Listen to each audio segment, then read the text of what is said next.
Says it's being live streamed. Yeah, and it says going live. It says now we're live. All right. YouTube is a little pesky. Okay, there we go. Amen. Hey, everybody. I am Kat Udero, psychic empath and psychic wrangler. And I want to welcome you to Third Eye Salon, where in each and every show, each and every week, we take a fresh look between the veils of reality.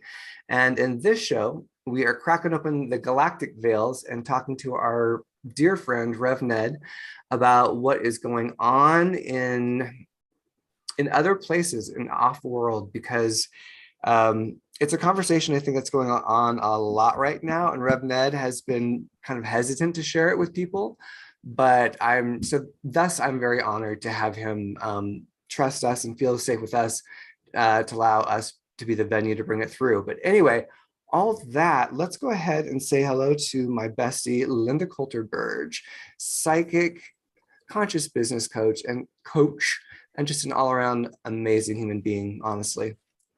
Oh, Kat, thank you. I am so blessed to be a part of this amazing group.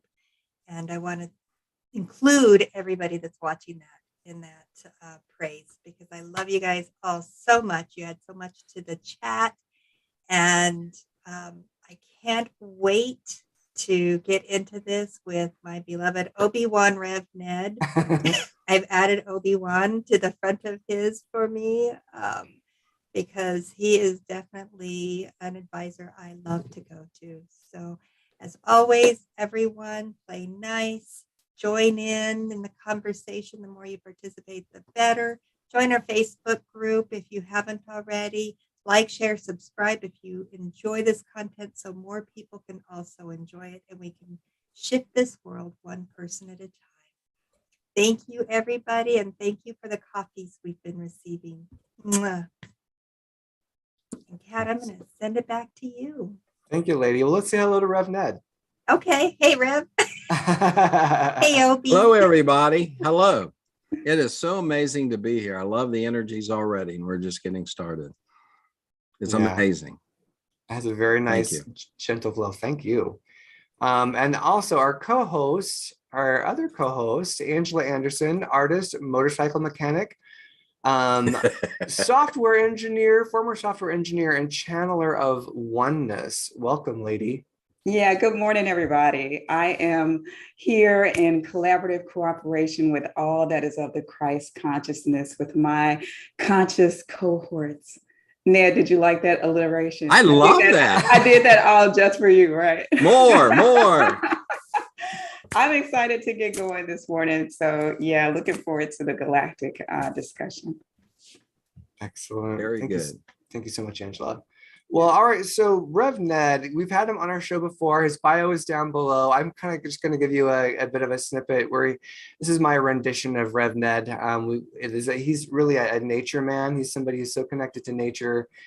And he's also studied religion. He's worked within the church. He's been someone who's been teaching, preaching, and living agape love for the last 30 years. He's had a lot of physical health challenges, which has forced him to slow down. And each time he's forced to slow down, his relationship with the oneness, with the divine expands. And also, you know, he had an NDE, so he actually died. So there's just a lot of occasions for our friend Rev Ned to be dipping into the other side and resonating with that, with the world beyond what we can see, the normal people like me who don't see all of that all the time. So we're going to be talking about that, and I just want to hop in and say you've had quite a year, Rev Ned. Like within the last year, I went through so much slowing down and kind of going deeper. Can you give us a quick highlight reel of some of that? Sure. Be glad to. You know, as we said on the pre-show, people have noticed how the sun has changed color from yellow to white. That's 20 years or so. But here in the last year or two, I had a lot of friends that talk about that, the sun going to the fifth dimension, which stars are portals. So I believe a lot of my health things are my body, my 3D body, going through things as I elevate and raise my vibration. But 8 years ago, I was weightlifter, ate right, went to the gym 3 times a week, and then I was diagnosed with chronic Lyme disease, which really changed everything. So I entered the year 2021 with that, and then in July we had the stroke, which ended up being a huge spiritual experience. 13-day stay in the hospital and visit all kinds of heavenly visitations, and then still with the Lyme going on. Then we went into heart problems in November and December, and then we got to see stuff after that we contacted from in the hospital. And they've all been gifts that I've had to unwrap in very gentle, loving ways to be united even more. And each time it just raises the vibration. And it's just more love, more joy, more tranquility, and definitely gratitude. I walk around the house all the time going, thank you, thank you, thank you, thank you. And we'll get to that. Thank you. It's been amazing. It really has. And I can remember, and I shared with you, December 20th, the winter solstice, 21st, the 22nd, I had these incredible visitations, which just were confirmation that stay where you're at and you're going to. So that's how we started this year, 2022. Yeah, we're gonna have to break down your visitations somewhat, because you have like incredible visitations from a variety. Like, I think you're very popular. And I think so you get like a rotisserie of like beings who like to come in and visit you and check you out and see what you're doing. But I want to like, we'll dig into a little bit more of that as we go, so people can understand sort of the range and depth of what you experience. So yeah, the sun going white, that being the 5th dimension. Also before the show, we were talking about how there's so much upheaval right now for everybody in a lot of ways, where I'm like, I'd say beware. I think I was definitely doing this, where like I was getting like myopically focused on New Earth in a way that was not grounded. And I think that like we're being shaken up and pulled apart right now for the purpose of anything that's not in that 5th dimension, higher vibration, is being thrown into our faces. And it's not a punishment. It's literally like sifting. It's a frequency sifting, where you're sifting out what's not in that higher vibe. And yeah, I just kind of wanted to bring that in there because I feel like that's part of like kind of like the overtone of this conversation in some ways, in terms of what we're waking up to. So let's talk about some of the messages you were getting this summer, because you talked about being able to, that Jupiter was tapping on your shoulder. And that seems like Jupiter, you know what I mean? Like it's so far out there. It seems so random. Can you tell us about that experience? Sure. It was late July, because I came home the 20th from the hospital after the 13th day stay. So it was towards the end of July or right at the first day or two of August. Every night I go out with, can you hear me? I go out with the pups at night, 11:30, 12 o'clock. This was 11:30 because I looked at the clock on the computer. 11:30, I went out. We go out our door, and to the right is steps to go down. And as soon as I was on the steps, this voice said from the sky pass, look at Jupiter, which would have been in our southeast sky at the time. Something big has happened, and much more is happening around Jupiter, not on Jupiter, but around Jupiter. And this was just, okay. It was like, yes, it's a truth. It's this voice, this divine voice, higher energy entity voice that I heard. And then when I started checking into it and praying and meditating, a lot of things have happened on Jupiter and are happening on Jupiter that I had found out. But that was a really incredible evening and I'm used to those kind of things. So it wasn't like shaking or anything. It's just, I looked up and I was in awe. I was just in total awe because I sat outside all the time. I connect with the sky paths and the directions, doing a lot of the native and earth ceremonies. And it was just an amazing evening, amazing evening. Well, let's talk about what specifics you're getting with Jupiter, because you can say there was an event, but what does that mean? Like, what was as you were looking through the data, both in terms of your downloads and where you're being guided to, the information you're being guided to, what is the information? Because I feel like there are people who don't understand that things do happen off world within our solar system that a lot of us aren't just privy to because it's hush hush.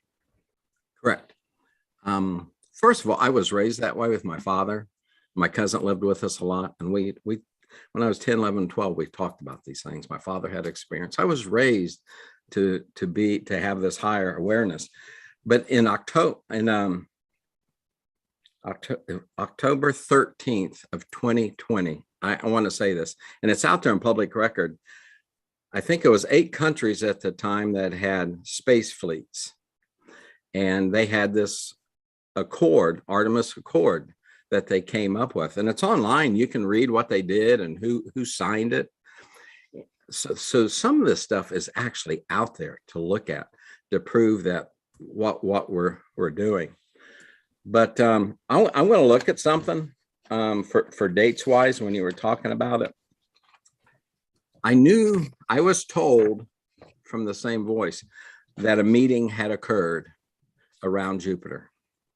I don't know if it was on this huge craft, or it was on Ganymede, their moon, which a lot of meetings have gone on that I have found out on the moon, one of the big moons of Jupiter, and that there was a meeting of the Earth's military, the space people, and that there was more meetings with people. And this is why I want to look at this, because I have the dates. Jeff Bezos flew into space on July 20th. That was my wife's birthday, the day I was released from the hospital. Elon Musk went up on July 23rd. Supposedly these are separate, okay? Okay, and the guy from England, what's his name? The billionaire, he was there too and flew up I can't think of his name right now. He flew up in July.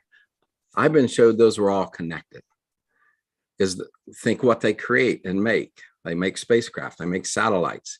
They need somebody to make a lot of technology. So I'm thinking these are connected with what I was told out on the deck. And many sources from, I know, soldiers, super soldiers, have said that this meeting, there was a meeting, the one that I was told about that happened, was where there's 14 countries that have space fleets. Okay, and several councils, cosmic cousin councils, brought them together to bring unity, oneness. You know, we hear of the darkness and cabal and the Sakars and the Greys wanting one world, but this is something out of love, pure essence, cosmic law. Some people call it divine law, the cosmic law, to be one.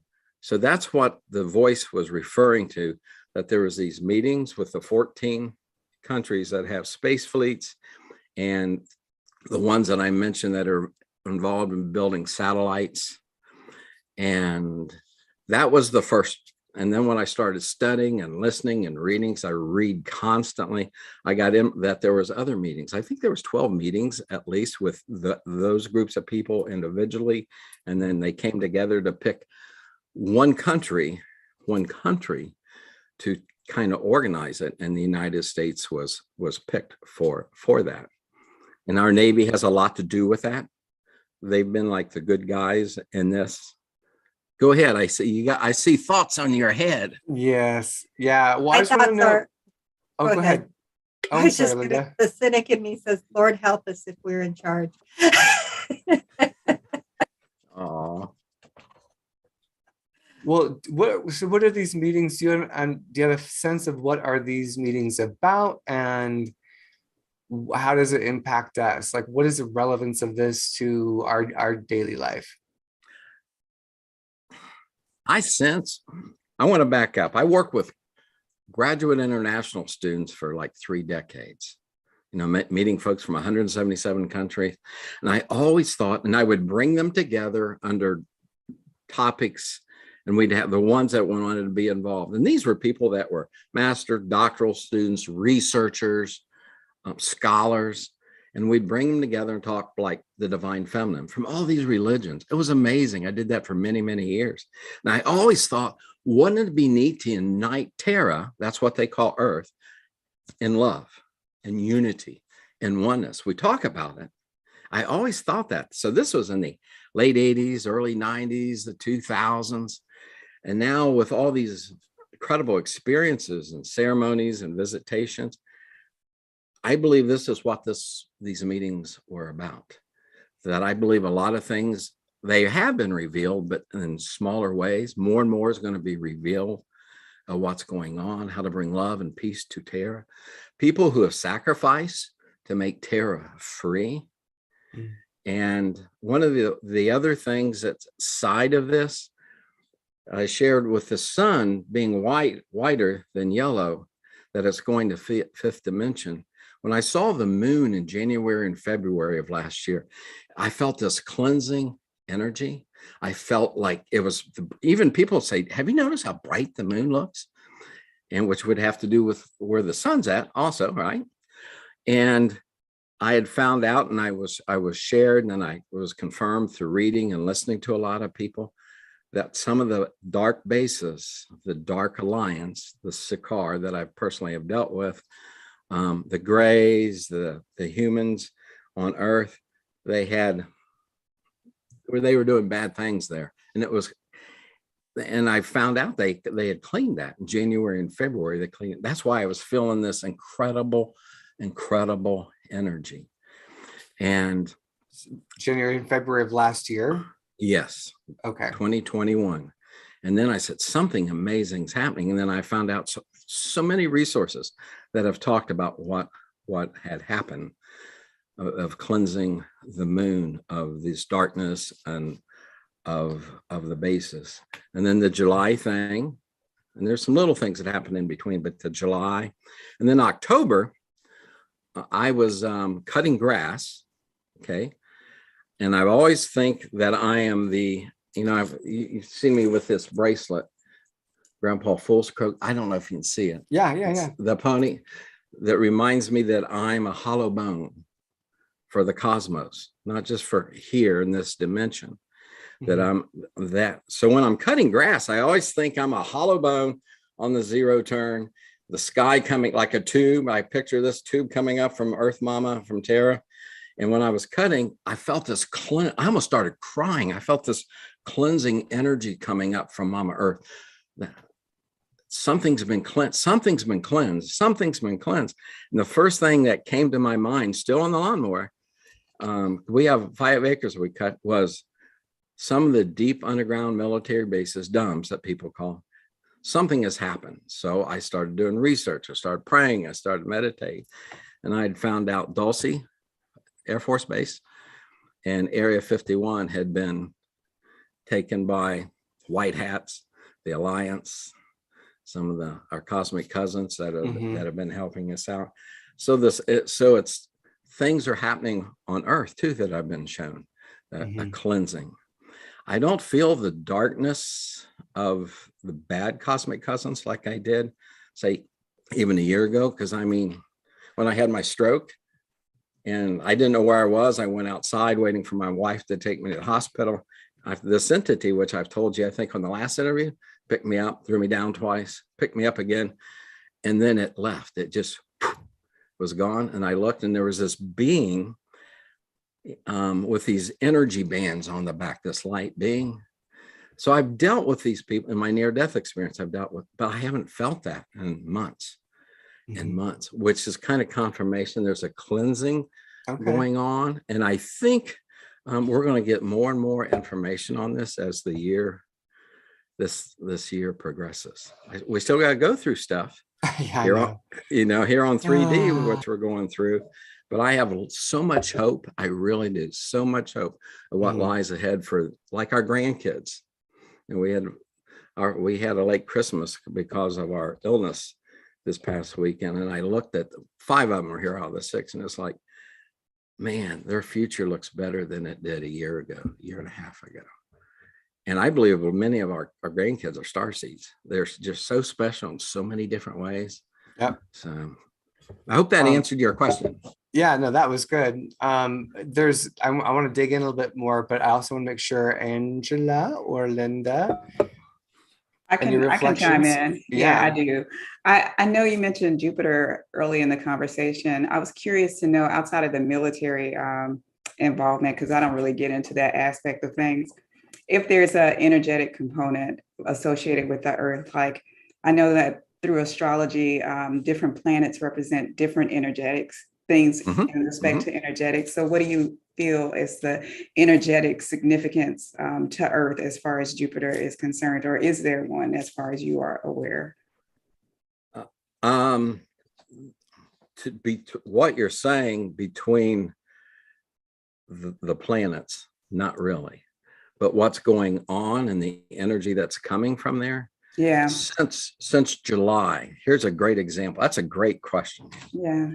Since July to this day, I'll go outside and I feel this high vibrational energy of not a single entity, but many entities. It's like, it's pure love.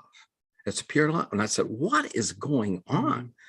And again, meditate, think, listen to creation, do a lot of research, read a lot of books. And I know this is going to sound crazy to a lot. And this is where we started talking on our pre-show, Catman, about bridges. I was shown, and again, books, videos, and prayer, that there's these beings from another galaxy. Some people call them the council. There's many, many names. Council of 9, very high entities. I believe that's what I've been feeling. Even if I go out today and walk around, it's cold here today. There was these beings. And what I've studied and researched, that the gentleman that created Star Trek, okay, met with these beings to start a bridge, to build a bridge, to touch the people in ways, in good ways, to enlighten them. So that was back, you know how long ago that was, a Star Trek. And that these same people have come back to finish the bridge, to cross the bridge. You talk about hope. And I have the date when Captain Kirk went up, William Shatner. Do you know that he was shot up, 90 years old? Oh yeah. That's right. You remember that? That's right. Yeah. That was October 13th. And the guy that created Star Trek, he's passed on. And they needed somebody to finish the bridge. And I was told that, but in prayer and meditation, then I've read that people that are in the know, that know much more about this stuff than I did. And he rode up on a Jeff Bezos rocket. So it's do called. Do you think? Yes. Do you think that like Jeff Bezos and Elon Musk are aligned with benevolent ETs for the planet? What? I asked that Bezos exact same question. What's the guy from England? It's the billionaire that builds jets. I don't know. I should know. But he was part of this Branson? Are you Yeah. talking about Richard Branson? That's it. And what because I asked the same question. I said, because we want to connect them with darker energies and darker things. I mean, and they said Jeff Bezos speaks for himself in terms of how he treats human beings. Right. Yeah. So I keep seeing the images of them being watched like a hawk. These three, because things have to be, what I've been shown, things have to be built soon. If the darkness is gone, will they come back? Do we have the systems, we have the technology, but we need to be building. And I've heard they're building all kinds of crazy things. for that purpose. But I asked that's a great question, that they're being watched, but they have the access, the money, they got the parts, they're there. So they were part of, and we'll see. I was just as shocked the first time I was told that and read that. It's like, what? I mean, I guess because they have the ability, therefore there's there's a connection.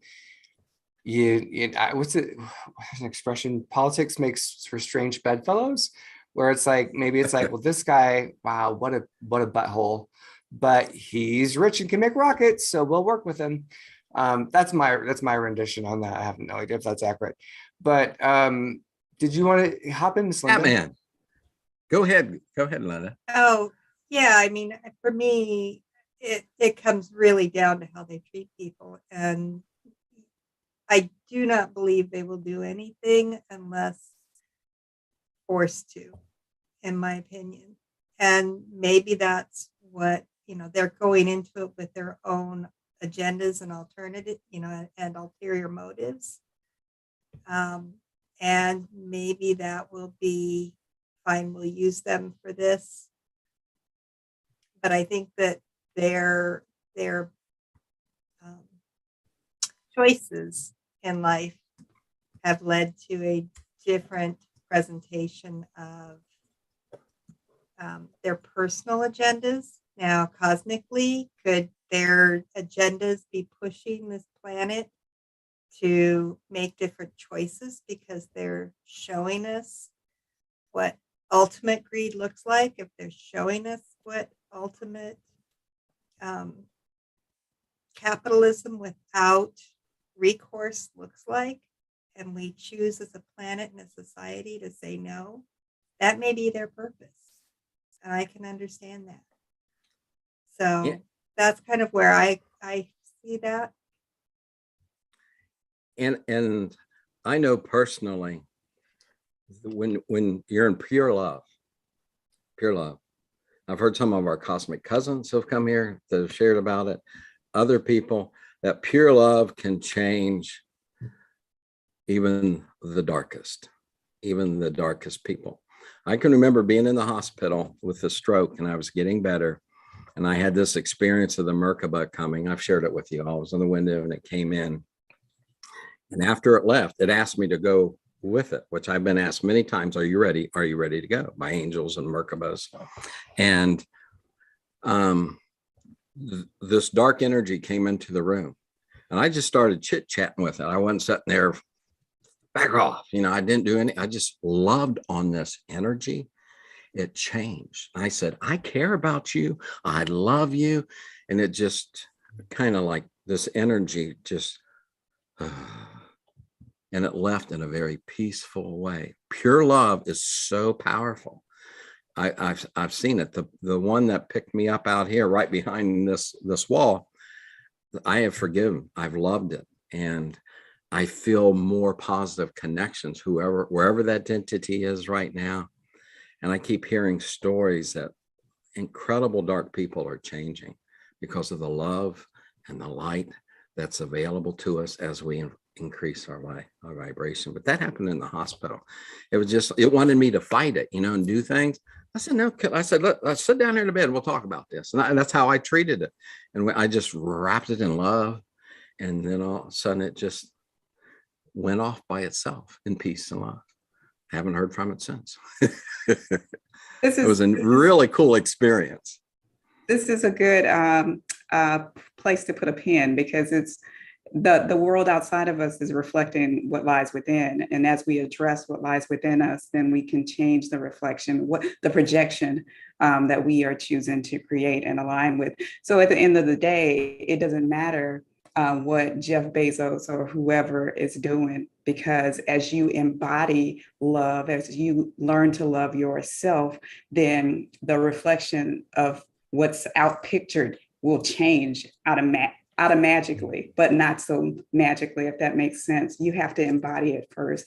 And that's the important piece. A lot of people want to take the approach of seeing themselves as a victim And none of us are victims at the end of the day. We're all responsible for how we have chosen to embody ourselves and love ourselves. And as we come into true alignment with who we really are, then the world begins to reflect that. It's not our responsibility to go out and maybe judge or try to attempt to change a dynamic. We get to choose what we go into agreement with. If we see something we don't like, we don't have to choose to go into agreement with it and follow it. We can ask what it's attempting to reveal to us about ourselves and go within and make that change within the heart space. And then that will change the reflection that we witness. That's how it happens, but it can't happen from the outside in. It has to happen from the inside out. Yeah. Yeah.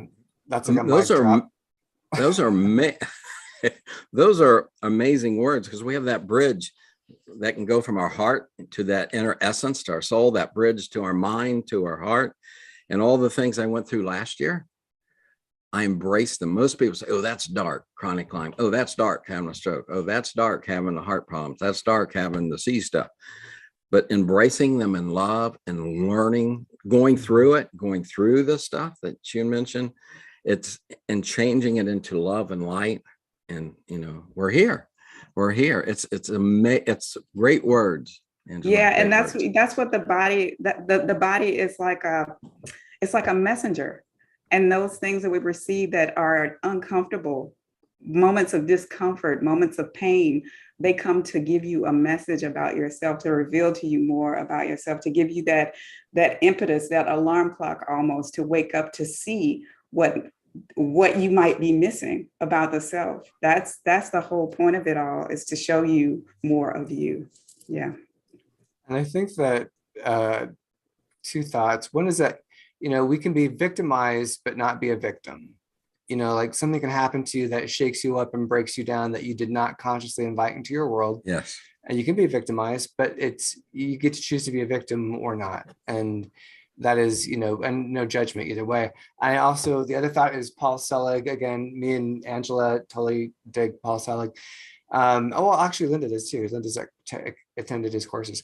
But like he says, or the guides say, whatever you damns you back. Whatever you hold in the darkness pulls you to that darkness.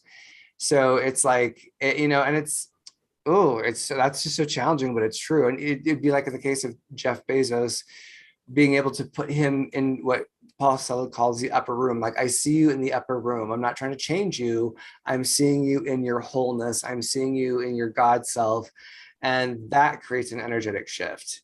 Because you're in agreement with that. Like Angela was saying, you're in agreement with that, as opposed to his personality, which I find very triggering.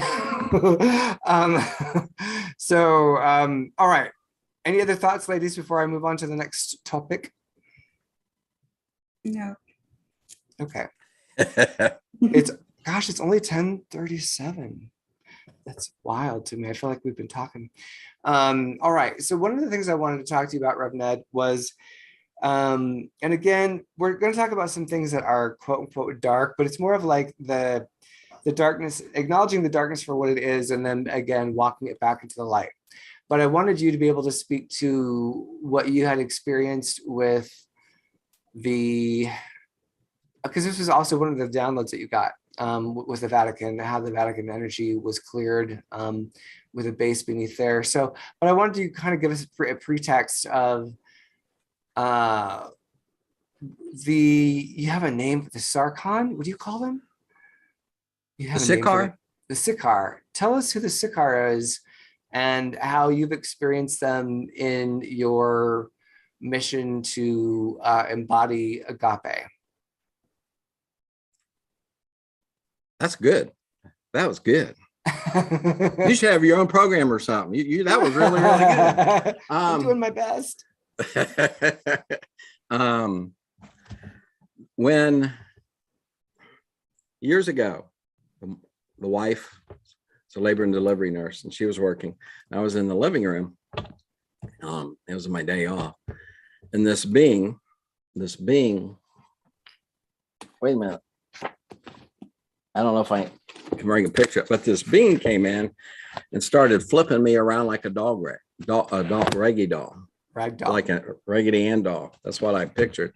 Just flipping me around. I break away and go and get bowls and towels and paper towels because of things that was coming up. It was basically almost like a cleansing. And this thing said, you're going to die. You know, like you see in the movies, which, you know, I don't watch movies. You're going to die. And ooh, lower it there. Hold it and talk. Wait. Hold it up. Can you see it? Talk. Yes, talk. Okay. And they this thing kept saying, do you want to die? And at the time I kept saying Yeshua. And then I break away and get more bowls and come back. This went on for 4 hours. More bowls? Yeah, I was throwing all this yellow stuff. Oh, okay. The living room floor, to be honest, was a mess. Oh my God. And it finally poof, like they do, just poof. A month later, this entity came and I was more prepared and I just love and light. And it went poof. What was that book? Real quick. What was that book? Show us that book on the cover. Alina, can you read it? Yep. And during my near-death experience, we were eating in Bob Evans' restaurant. And I felt this pressure. This before I died in a squad. I was still in the building. And I felt, and it was the exact same dark energy as in the living room. And it was just, you know, I used to, like I said, I used to lift out in a gym all the time. I couldn't help myself and it squished and I passed out and fell on the floor. I have choking problems. So they thought, you know, the wife did the Heimlich, manager and all of that.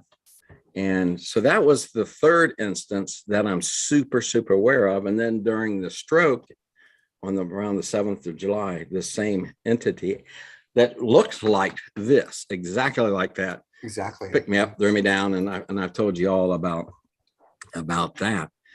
But every time they've come and I deal with them in love, I grow. Things expand. The heart, the inner essence just expands. And when you expand, you see the bigger vision, which gives you more insights from everywhere. Like you said, all these different entities that come and visit, because you're expanding. And that's what they have done. I've actually thanked them for that. And then I had that experience in the hospital back in July where I just sit down on the bed. We're going to talk about this in love. And it didn't have any struggle with me because it couldn't do it. It couldn't suck any of my energy or take me down anymore. So I'm going to love on you all. And it left. It left in peace. It wasn't mad. I just love that because I think that those beings are what people would consider demons, you know, in religious contexts. And to be able to, even though I think that the word demons is like, again, I think that's a whole thing to explore in terms of what constitutes a demon. But being able to approach all of that with love and not fear and not making them the enemy, because that's the narrative, is that, you know, they're the enemy and we're fighting against them and we need to defeat them so we can be free, which that might be, you know, how it looks externally, but how you're delivering it with love, like, well, yeah, defeat them with love. Like, wow, that's just a way better narrative. Before I go into the next bit, ladies, Yep, I have a question. Do you think it was present to be malevolent, to do something negative to you? Do you feel that? Yeah, I want to try to kill him. No, I mean, do you really think it was present to attempt to do you harm? Is my question. Well, I guess that's the degree of harm, right? I don't know if they were really going to kill me, but this thing kept saying. Because I don't know if they have the authority to do that. Right. That's where I'm going with this question, because what I'm getting is that wasn't necessarily the intent. It was just the way that was necessary to bring out what it brought out of you, out of the situation, the ultimate end game. It wasn't a malevolent attack, if that makes sense, or something meant to do you harm, so to speak. It was what was necessary in order to wake you up, in order to bring you to a space of love, if that makes sense. Because ultimately in the universe, there is no source of evil. There is no source of evil. There is only light and degrees, the degrees to which we can allow that to come in. And then things will meet you where you are. Everything is perfect in every moment. Everything is perfectly orchestrated to bring about the change that you need in that particular moment in the way that you need it brought about. So this is my point. I don't know that it was necessarily a malevolent attack as much as it was what was necessary in order to bring out that level of self-awareness and love and light that it ultimately brought out of you in this situation. Yeah. And I know sometimes we can get, it can get misconstrued based on the way things appear. Like we have this perception of how a demon would look and how different entities would look or should look. And when they don't adhere to our perceived standard of good, we perceive them as bad. And I don't think that's necessarily the case, or the truth behind the real truth behind the situation. Yeah. Katman, can I add to Angela's thoughts? Of course. That's connected. When on the 14th of December is when I had I was laying on the radiographic table to look at my heart, see how many blockages I had, and all those kind of things. So the Friday before that, our doctor, the heart doctor, calls. This is all new stuff, and he said, don't do anything. Sit in your chair. Go get these prescriptions. Oh, and by the way, you need to go get a blood test today. This is Friday, late morning, early afternoon. So we're trying to run around, and you start thinking in the third dimension, lower energies. And after all that was done, and had a great talk and a blessing with Angela later in the evening, because I kept putting her off because we kept running into roadblocks that day. So I had the weekend to think about it. So I'm not letting this dark energies gather me in and fear. I said, I'm above that. So when I'm laying on the table on the 14th, the radiographic table, as they call it, they have this angiogram and to put in the stents. Before they put the calming juice, and I'm in this like plastic bubble for some, I guess, but I don't know, because of the stuff and I'm basically tied down. And I see these images. I see a little person, like right here, smiling at me. I see Sasquatch smiling at me. And then these angel balls of angelic light, I saw them. And I'm like, I'm taken care of. And I knew that going in. When I entered the hospital to do this, I had so much peace and tranquility and love, and they just poured more on. And then the next thing I know, I get the calming juice, and they left. But it was so peaceful and loving. But stuff happens to us that we have to deal with in 3D, but we can use our 5th connections or higher to deal with these. And that was an amazing revelation, a deeper revelation, that what we can do in such a quick, short a time, as the fear that the doctor had created and I had created in my own mind, rushing around and getting everything done. And it was just, when I was sitting at that table, I was like, here I am. I'm being one with all that is. And here I am. It was amazing. Thank you for letting me share that. Of course. Yeah, to me, I think it's both. And I think it's like a matter of perspective. Like on one perspective, yeah, you're being attacked by a malevolent force. And on wider perspective, it's oneness attacking itself in the game of separation. That's good. Ultimately. What did you want to say, Miss Linda? Oh, are you good? Okay. I'm good. All right, love bug. So Rev Ned, I wanted you to kind of back up and talk then about, like, so you've given us your relationship with these beings who are actually, I mean, that picture of them. They're beautiful. I'm like, oh my God, you're so beautiful. Like, I just find that form to be so, so beautiful. I'm sure it's different to encounter it firsthand. But what is your knowledge or your wisdom about how those beings and the Vatican have a connection? And then, because you were saying the moon was cleared, but also bases were cleared on the planet too, and the Vatican was one of those. I was wondering if you'd walk us through that narrative. Well, I think for foundation, I wasn't raised in the church, married my beautiful wife, and got very involved in the Catholic Church and Protestant churches. I used to do a lot of plays, a lot of retreats, over 44 different denominations. So that's the basis. But all through those years, I was like, something's missing. When I was in the woods as a kid, which you've talked about, we moved, so we had two different set of woods. I always experienced the divine feminine and this energy, even back then, the cosmic energy. And when I got involved, it's like, where's the divine feminine at? You know, where is it at? And then it's like something is not right with all the even some Native Americans past, they're very patriarchal. And you know, the church patriarchal, Islam patriarchal, and it's like something is just not right. And I thought about this even when in the seminary where I got kicked out on my third year. It's like something's not right. And my professors would talk about this that I'm sharing right now.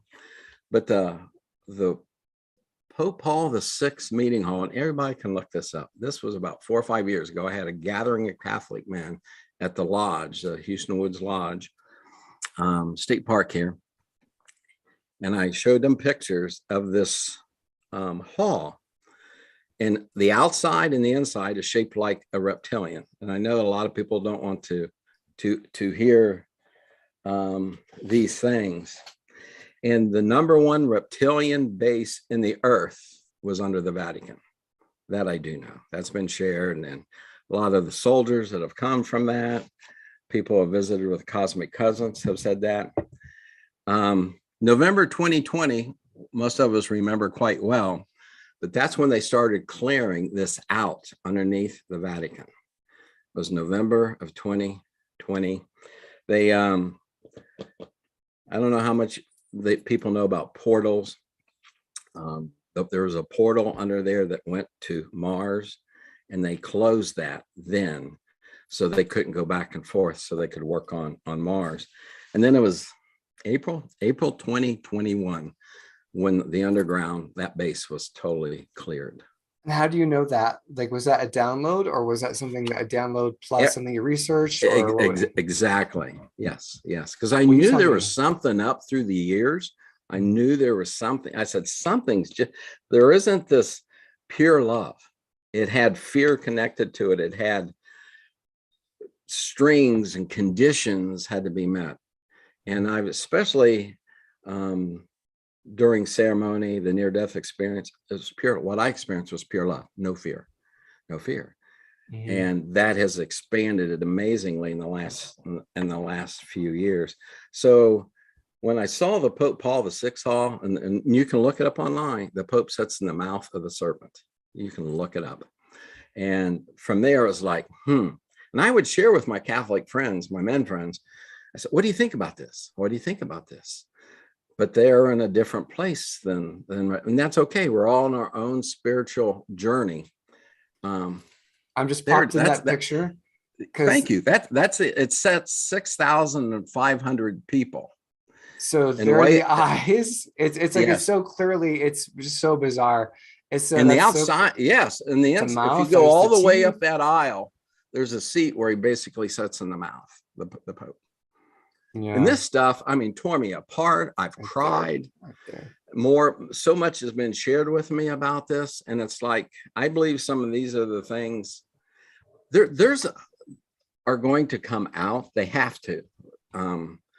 I can remember, and it stuck with me. I still see it when President Trump and his wife went to the Vatican, and this photo of the Pope looked like he'd been found. I mean, like, what's going on? He had this incredible, confused, angry look on his face. It's a famous photo. And it was like, Wow, wow, wow. But having these connections with these dark beings that I just described, you sense things, you smell the reptilian. They have a odor to them. I won't call it a fragrance, an odor. And you can sniff things out, especially when you get beyond the 3D. Did that answer? Well, I'm just curious, how do you know? Because it's one of those things where there's a lot of content, within our community or our, the bigger UFO disclosure community, all that stuff. So there's different narratives, and one of them is that, nothing's been cleared out yet. That's a false narrative. And it's just like always going to be that UFO drama, that UFO like church drama where everyone's got their UFO religion. Yes. But I'm wondering, how are you able to say, are you like sending your energy to beneath the Vatican so you can feel it's not there? Did you read it? Like, how are you knowing? Like, you tell me. Well, again, having those connections with these beings, you can just sense things, you can smell things. And then when I saw that picture 5 or 6 years ago, that what you just showed of the inside of the Pope Paul VI meeting hall, that started, there's something here, putting them together. So I started studying and researching and listening to like Alina, the book I just showed, and many other people that have had incredible experiences, and they're like here for this time in this place to do that. And praying, meditating, going outside, especially in the warmer weather, I'm out there for hours just thinking and praying, doing little simple ceremonies for the elements, and bits of information come. Okay. But when you hear many people that are in the know start talking about this, I mean, super soldiers that have come out have talked about this for 3, 4, 5, 6 years that I'm aware of. Of the darkness of the Vatican. You have to tell us who the super soldiers are now, because we're going down a rabbit hole. So you got to let us know who these people are. Okay, super soldiers are like people, the 20 year and out program, secret space program. People could look that up, the secret space program, and many of them have talked about the reptilian base underneath some will say in the Vatican and under the Vatican. And again, I had to go through all kinds of stuff because I taught years. I had to go. I cried. This cleansing, and it's like, and I don't tell a lot of friends because I don't want to hurt them. Everybody's on their own spiritual path, and I keep hearing, "Be prepared when this comes out to be with people and love people. Be prepared when that comes out." I hear that constantly. So it was a combination of my experiences and what I on videos, what I read in books, and the divine, that energy. And again, when you expand out, you can see things from a higher perspective, that 4th, 5th dimension. Some people can do it beyond, and it's amazing. But it's done and seen in love. Right. I mean, I think that's the point of this, is that things are shifting on the planet, and I'm just wanting to get clarity on this because, well, like you're saying, it's going to be important for us to be able to help people who are going to find these things shocking. And for some people, it's just, I mean, it is a lot to say, oh, there's a portal beneath the Vatican that goes to Mars. Like, that's a really extreme statement when you don't have, like when there's no like doors into that conversation. It's like, what? There's a what now that goes where? And for me, I don't find those things shocking anymore because I've done, I've researched this stuff for years and years and years. But it can be a lot for people to grasp that. And I think what I'm wanting you to talk a little bit about is the, how do you know that the reptilians in the Vatican, why is there a connection there? What is your understanding about what that connection is really about? You had to grieve it when you saw it, but what did you see? I used to teach about the saints in the church. I mean, I've done the gamut in the Catholic Church, even led tours at Shrine. I led a tour at a shrine down in the South. And I would pick this up. I would pick that up. I said, this isn't right. This fear's not right. This, all these manipulations and hoops you have to jump through. Since I've experienced this freedom through ceremonies, the near-death experience, even during the stroke, I know there's more above all of this. And why is this? It's like cementing people in 3D energies, like quicksand. Okay. And it's not just the Catholic faith.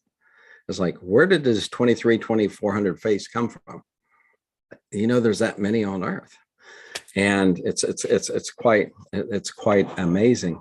So the sensitivity, I'll say it again, just the sensitivity being around these darkness, the prayer, the meditations, the study, putting the puzzle pieces together, and that's why I told you on a pre that I was very hesitant, because a lot of people aren't ready for this yet, because people are comfortable in these 3D. They really are. Most people are comfortable. I think they know they're shifting and things are going on. I see a lot of people waking up.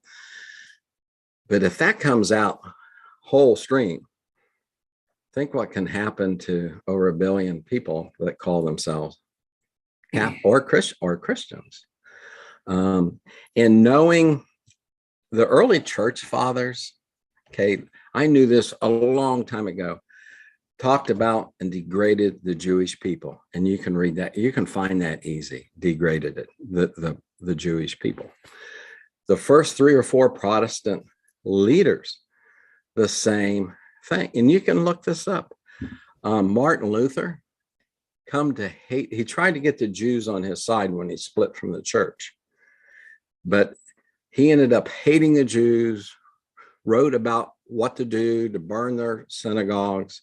So both paths, Catholicism and Protestantism, has this negative energy towards a certain people. When we all were taught that Yahushua was Jewish, right? And I always, even in my early walks of Christianity, I had problems with that. Again, where's the love? Where's the pure love? Where's the joy? Where's the tranquility? Why haven't we expanded into, to me, it seems like we've been held down by many, many 3D devices. That's what I'll call them, devices. I have always been told we should be further along than what we are in our vibration, our ascension, whatever you want to label that. Mm-hmm. So Angela, did you want to say something? Yeah. So this is like a call for, let me see how to word it. It's almost like you give your power away through that trust in that faith, in that religion, in that practice, right? This is why it's so important for everybody on an individual level to come into awareness of self. Because once you come into awareness of self, you realize that you have the power to have that connection with the divine source outside of the rules and the governance of a established religious structure, right? And you don't have to be subservient to that structure. But it's when you yield your power to somebody else that you are victimized, for lack of a better word, by that system.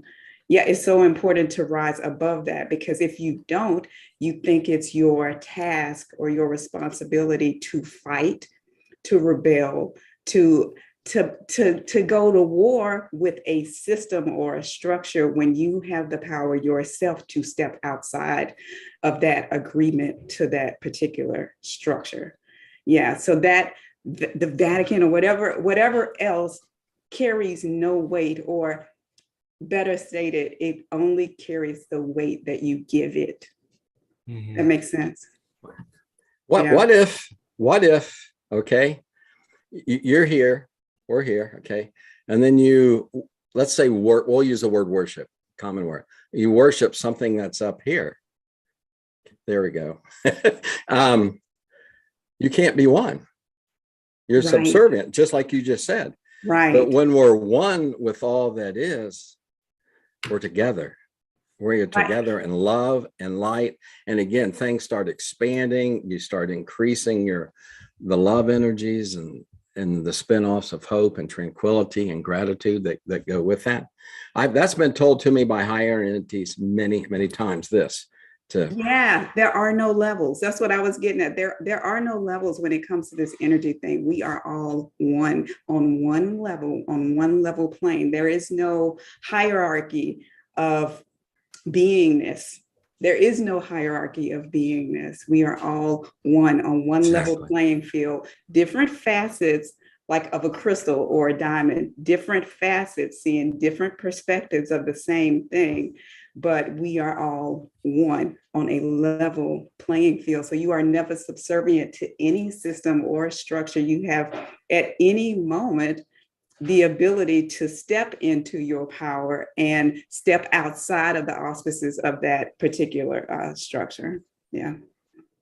There are definitely 3D limitations. And when you get beyond that, oh my gosh, it's amazing. It's just amazing when you get into, because there's so many divine connections within us. I'll use the word portal again.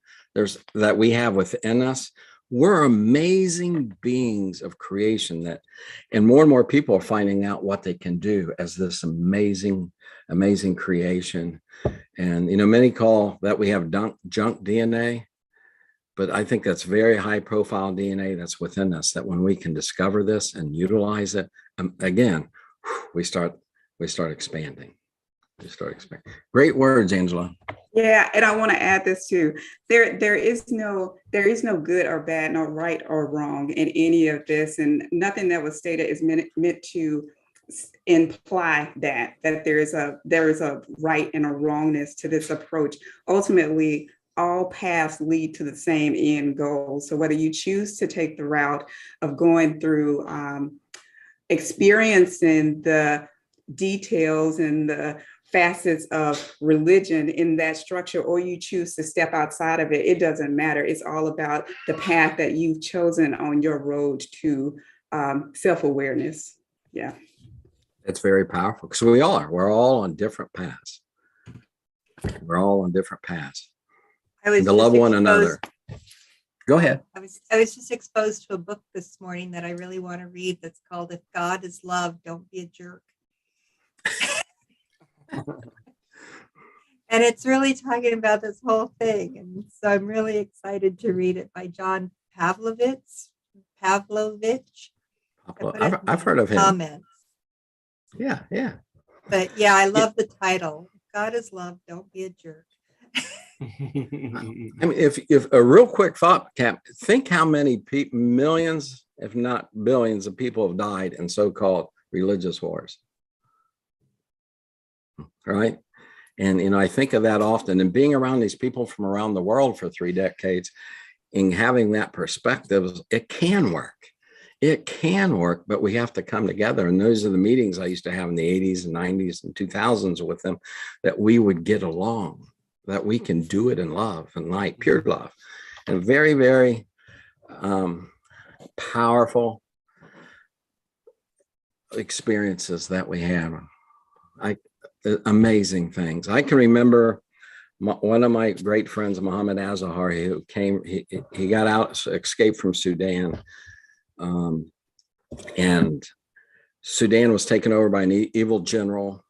It was a democratic country at once. And the leader over there was an amazing man. They killed him, burned his body, buried his ashes.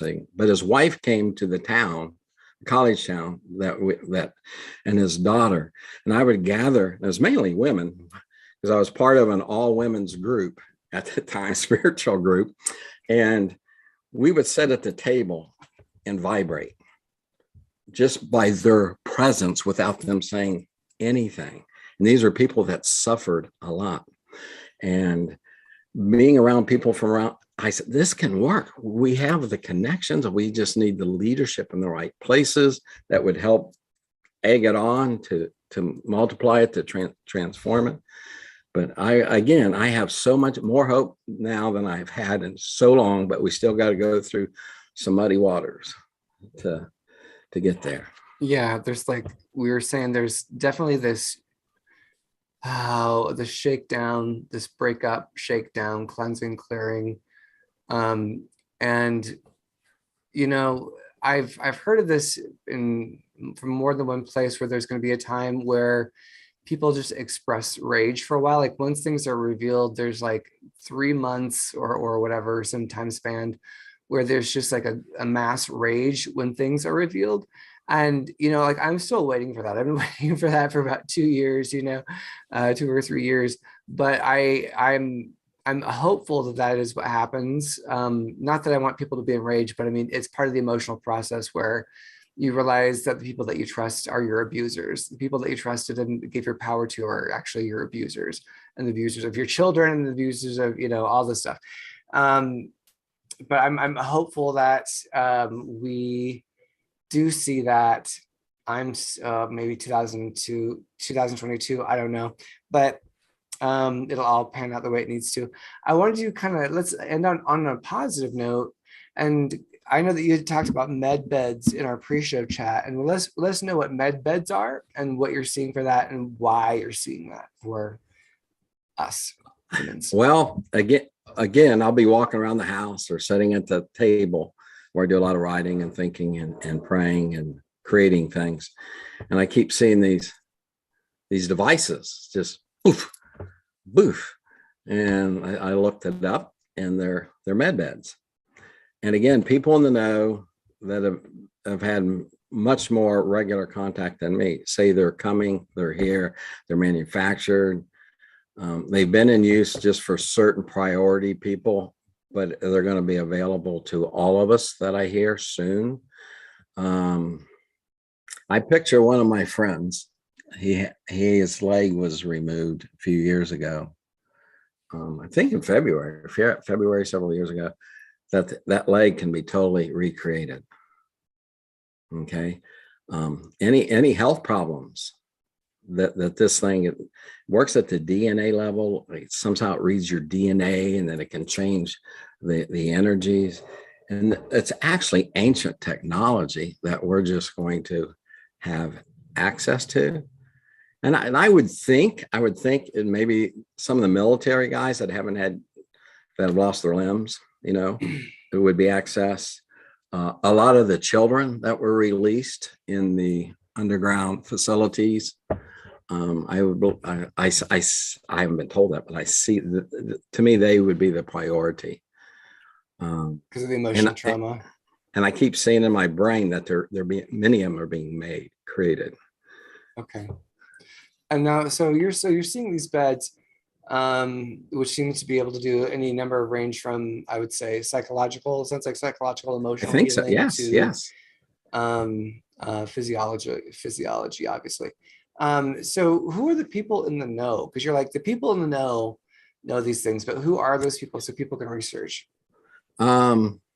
See if I can come up with, Alina that I shared the book with earlier, Alina. Okay. She was taken as a small child, and I just so happened to bring some books. And this one is Megan Rose. Can you see that? Mm-hmm. Megan Rose.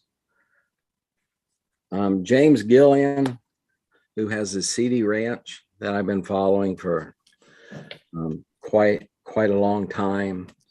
He said Dr. Michael Sala, xpolitics.org, and he has video xopolitics.org. He like does so much research and puts this piece together and this piece together. He has a lot on the Jupiter meetings. And when these people have the interviews, there's 2 or 3 more people that I've watched that I can't think of right now. And they'll have like people that were part of the secret space program, they were super soldiers. But those would be the main ones that I look at on a regular basis. Okay, great. And tell us what super soldiers are. Super soldiers. I've heard many different things about that. There are different super soldiers, but there's one where they'd be in the 20 and out, and they mess with thetheir body, their DNA. So you have to tell people what the 20 and back is. If you talk about these things, you got to define it. It's like a program. Corey Good talks about this. There's another one. Corey Good talks about it. Dr. Michael Sala, that they're in a program for 20 years with a secret space program. And depending on how your testing goes, you can be used for, it's all negative stuff, but used for higher things. Or Rodriguez, he didn't pass the test, so he was like more of a mechanic, and he ended up being more of a total slave on Sirius. And he's out there. He just put a book out. Tony Rodriguez, that's his name. And they can do amazing things physically. And they've used med beds. They can use, when they get hurt, they use med beds to be restored. Okay, cool. So, and just so people know, the 20-year and back, it's this thing of you actually live for 20 years and then the age regress you back to the point where your mission started. And especially wipe your memory too. And wipe your memory of it. It doesn't always work. Right. Sometimes you get bleed through. But that's again, that's like a huge, like, what? If that's the first time you've heard it, that may be too much, but park it off to the side if it's not for you. But then super soldiers, tell us who super soldiers are. Well, that's them. They can do amazing things on the battlefield. But are they cyborgs? What are super soldiers? Some are, and some are humans. Good question. Some are just humans that have been empowered, things put inside them. Some are cyborgs. Some are hybrids. Like ET hybrids? Yes, and human. And ET and human hybrid. Okay. And so they've had access to the med beds already. Yes, that's what they keep saying over and over and over. But I keep seeing them coming here in my brain and my thoughts, my imagination that they'll be coming to Earth. The med beds. So I hope I'm right. The med beds will be coming. Okay, good. Yes, I hope so too. I'm down for that. I'm down for that reality. All right. Before we head out, Angela or Linda, did you have anything else you wanted to say before we wrap it up? We have a request to just circle back around to the question of how do you know that there were portals under the Vatican? Okay, so how do you know where portals are at, Rev Ned? How do you know that there's one under Vatican?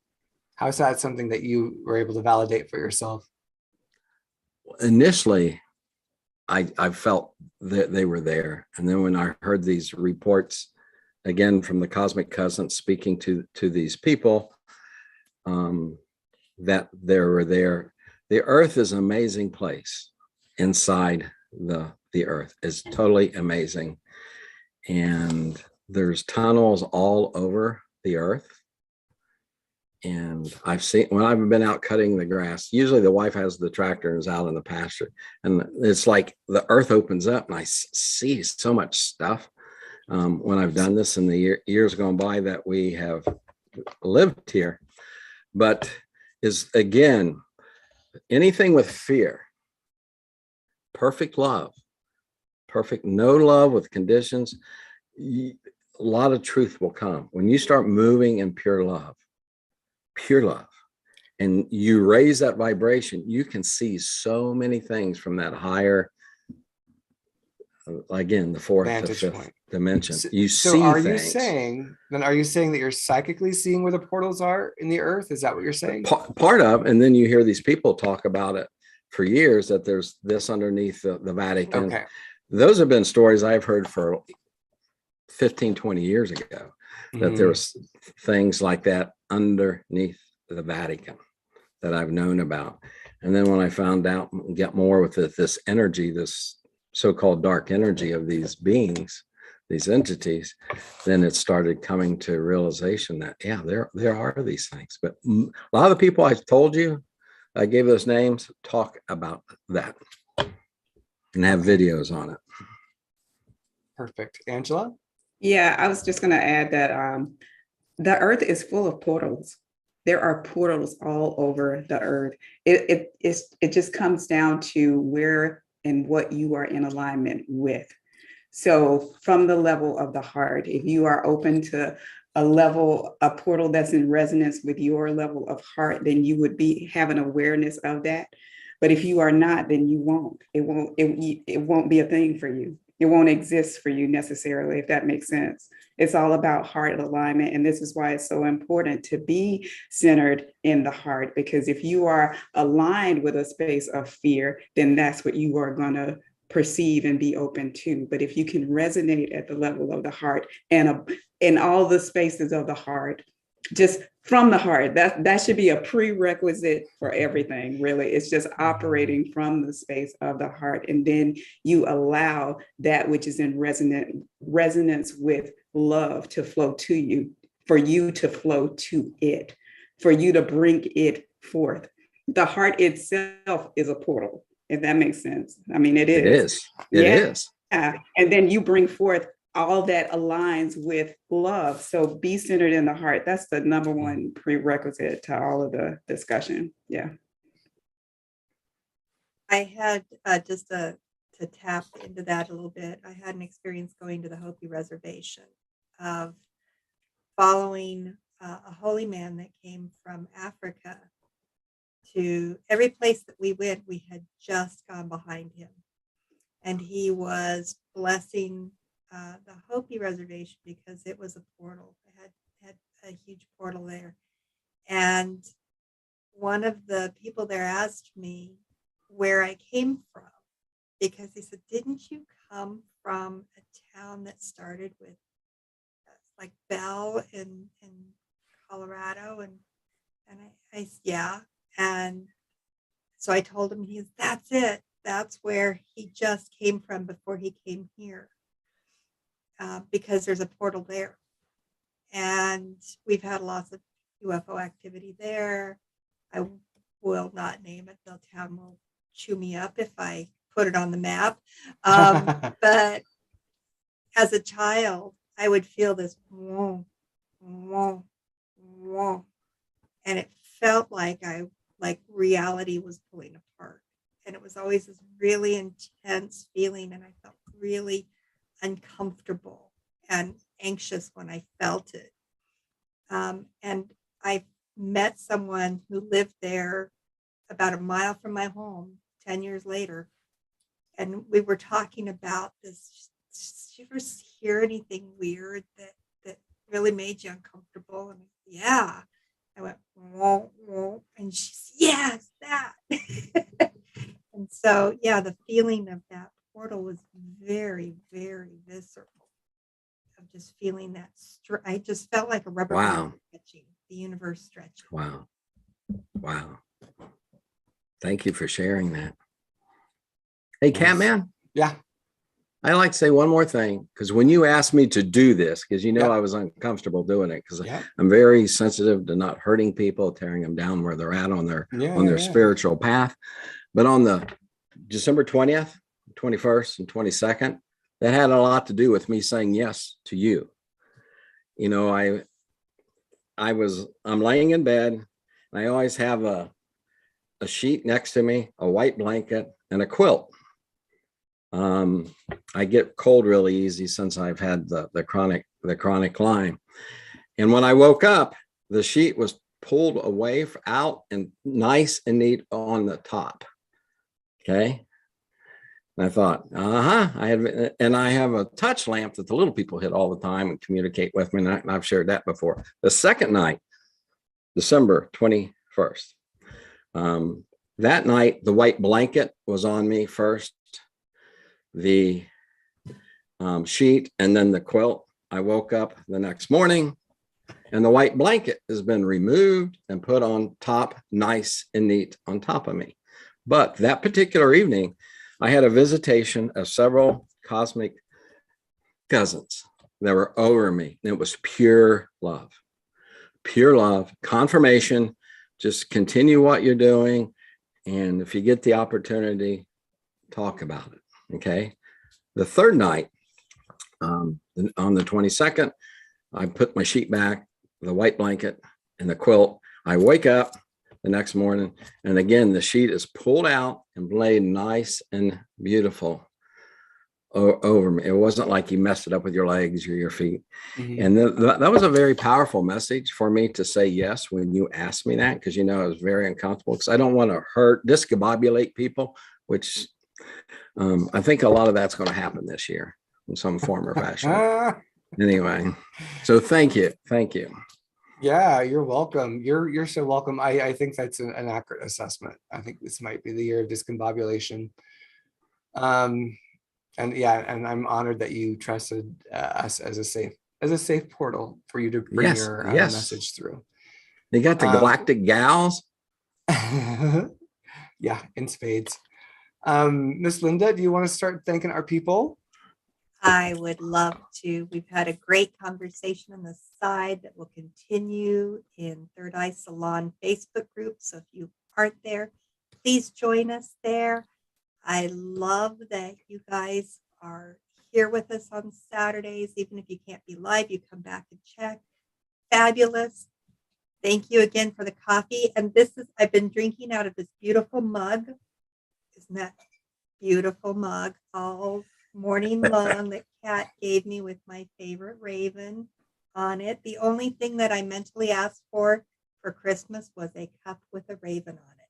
And Kat heard me. So this is my thank you to Kat, and to thank you all of you for the coffees to help support him and this channel.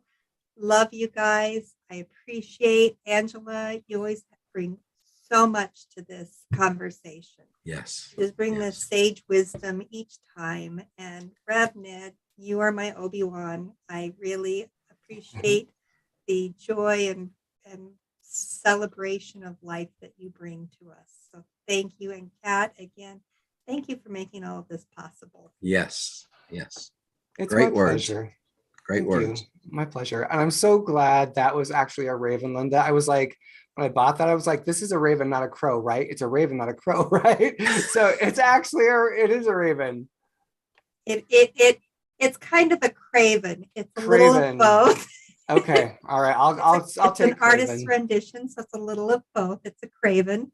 Okay. And energetically, it's a raven. That was the energy. Energetically, I love both of them. I probably had 150 of them over my house yesterday. So they come and greet me now, and they don't poop on my car. I'm so grateful. We've had that discussion. We had to have that boundary set around my car. I love that. Yeah. You mugged her in love. I mugged her in love. That's great. That's great marketing right there. All right. Before we head out, I want to let you know that next week we're going to have Michaeline Moore. Now, Michaeline is an NDE'er who just has readily, I want to say readily. What's the word I'm looking for? Automatic contact with her higher self, whose name is Michael. That's not Archangel Michael, but it's basically that higher being that she is. And we just had a pre-show chat with her on Wednesday, and she was just so warm and real and funny. And at the end, it's like, okay, we're friends for life now. She's one of those people that when I meet them, I'm like, friends for life. And she's like, yep, we are, so I'm really excited to have her on the show next week. It's going to be great. She's so warm and just so funny. So yeah, super excited about that. And then finally, go ahead and, you know what I didn't do? I meant to put us into Brady Bunch view. Let's do that right now. I just want to say thanks again, everyone, for being here. And to remember, if you haven't hit the notification bell, if you're a subscriber, please hit the notification bell. If you've not subscribed, please do that. And like and comment, because it really does help our algorithms. YouTube doesn't like us that much. So if the more that you like us, the more it helps our algorithms and the more that we can expand our community and make a bigger impact in the world. So, all right. We love you all. We'll see you next time. Take care. Have an awesome day. Love you all. Bye. Love you. Bless you all.